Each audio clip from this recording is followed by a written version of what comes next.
جیسے ایک حدیث ہے حضور علیہ الصلوۃ والسلام نے فرمایا کہ آخرت میں، اور یہ بخاری شریف کے اندر ہے، آقا علیہ الصلوۃ والسلام نے آپ فرماتے ہیں کہ آخر دنیا میں قیامت سے پہلے ایسا وقت آئے گا کہ انسان کا اس وقت ایک مومن بندے کا مومن کا حضور نے فرمایا سب سے بہترین مال بکریاں ہوں گی.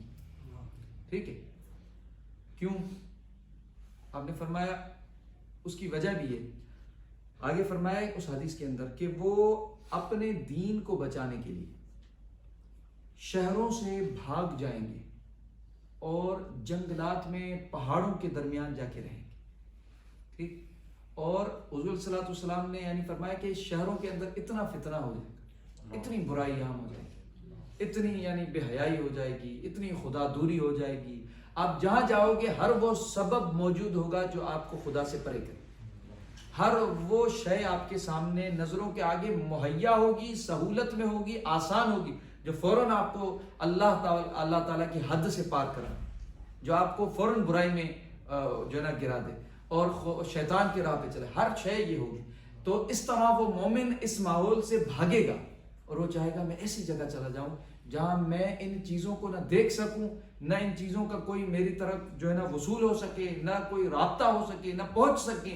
میں خود کو چھڑا کے بھاگ جاؤں یہاں سے اور خدا کی قربت میں چلا جاؤں، خدا کے قریب ہو جاؤں. تو اسی لیے کیونکہ سیدنا شیخ ابو بکر شبلی بڑے اولیاء میں سے گزرے، ان کا ایک قول ہے.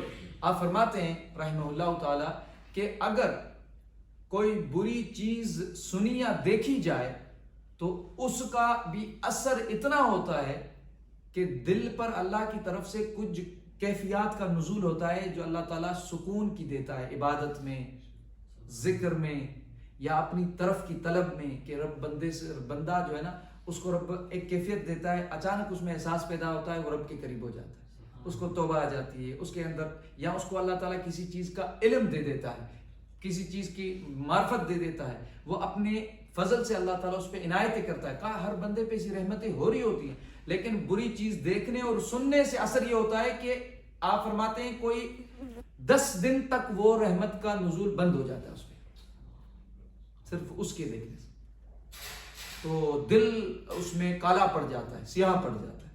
تو یہ جو چیزیں ہیں دنیا کے اندر، وہ حضور نے فرمایا وقت آئے گا کہ ہر چیز وہ دیکھی سنی اور وہ موجود ہوگی. تو مومن تو اس چیز سے بھاگے گا. تو حضور نے فرمایا وہ جنگلات میں نکل جائے گا اور وہاں جا کر اس کی بکریاں سب سے بہترین مال ہوں گی. بکری کیوں فرمایا؟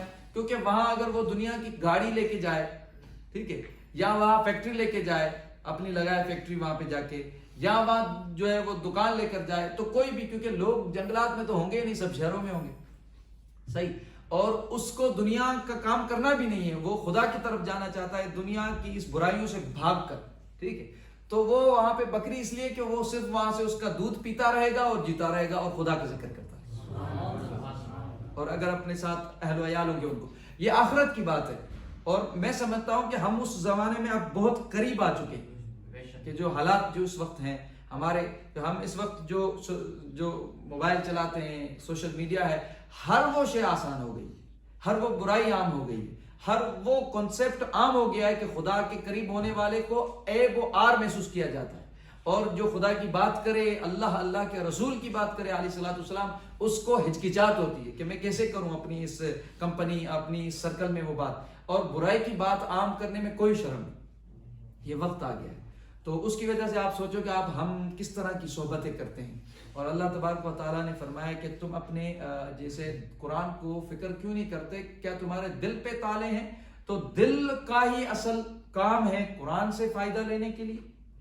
اور تمہاری عقل جائے جو کچھ تم سے لڑکے کہے، یہ تمہیں فیم چاہیے، تمہیں وقار چاہیے، تمہیں دولت چاہیے، سب کچھ وہ، تو اس کے لیے ایک ہی قول ہے.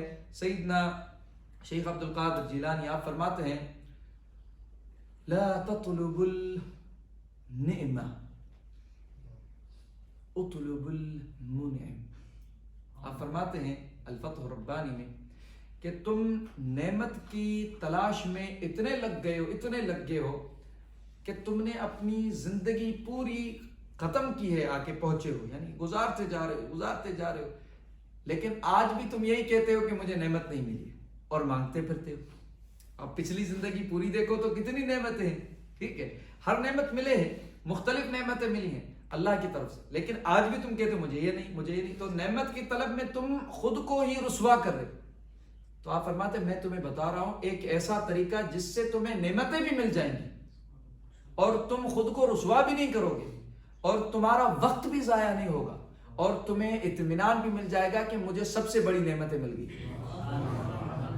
جیسے ہم نعمت مانگتے پھر بھی کہتے ہیں یہ نہیں, یہ نہیں, اس میں مسئلہ ہو گیا, اس میں یہ ہو گیا, اور چاہیے, یوں چاہیے, بڑھتے وقت پہ زیادہ مانگتے. تو کہا اس سب سے آزاد ہو جاؤ.